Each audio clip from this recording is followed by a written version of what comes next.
Hey everyone, I'm Kelly and I'm one of the health coaches here at Parsley Health.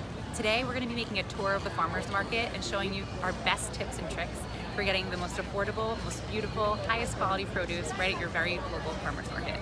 Come on.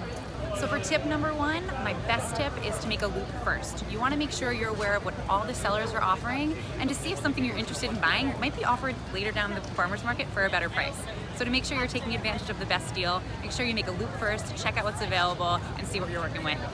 Tip number two, bring cash. Not all vendors at farmers market accept major credit cards, so you want to make sure you have cash on hand to make it easy to buy whatever you'd like. Another reason that cash is so helpful is it helps you budget ahead of time and make sure that you have a quantified amount that you're going to spend and that you don't exceed that amount. Also, make sure when you bring cash, you stick to smaller bills. You want to make sure the vendors are able to break the bills you bring and that you have easy accessibility to buy whatever you'd like. Tip number three, when you go matters. You really want to go early or go late to the farmers market. If you go early, you're going to have the freshest and most beautiful produce available. But if you go late, you also might be offered a better discount because vendors want to get rid of what they brought and not have to bring it back with them. In general, you don't really want to bargain at farmers market. You really want to respect kind of what the price is there for the vendor. But if it's offered later in the day, it's always a great way to get a good deal. So for the best advice, pick a time, go early or go late and take advantage. Tip number four, an obvious but important tip at the farmers market is that you want to make sure you're buying seasonally. While this might seem obvious, not everything offered at the farmers market is always seasonal. So make sure you do your research beforehand.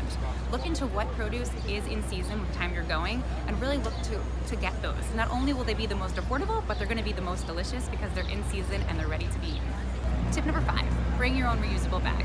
It's really important to bring your own bag to come to the farmers market. Not only is it an environmentally sound option that saves on not having to collect plastic, but it also gives you a way bigger vessel to get everything you need in one bag. Oftentimes, vendors only have small bags to give you, so this is an easy way for you to make sure you scoot around the market with one bag in hand.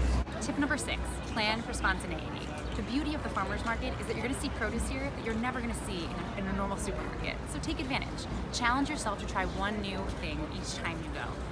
This could be an herb that you've never heard of before or a new pepper, for example. But the beauty of it is it'll help expand your culinary skills and the nutritional diversity in your diet for a double win. So before I head off to do some shopping of my own, that leads me into my last tip. Make sure you talk to the vendors and the farmers. They give you a great idea of how to use the produce you've never heard of, and they also give you some ideas about the practices they use to grow the produce. Fun fact, some local produce is actually certified organic, but they don't pay for the USDA certification. They have the same practices. So make sure you talk to your farmers and vendors to get the best idea of what you're buying.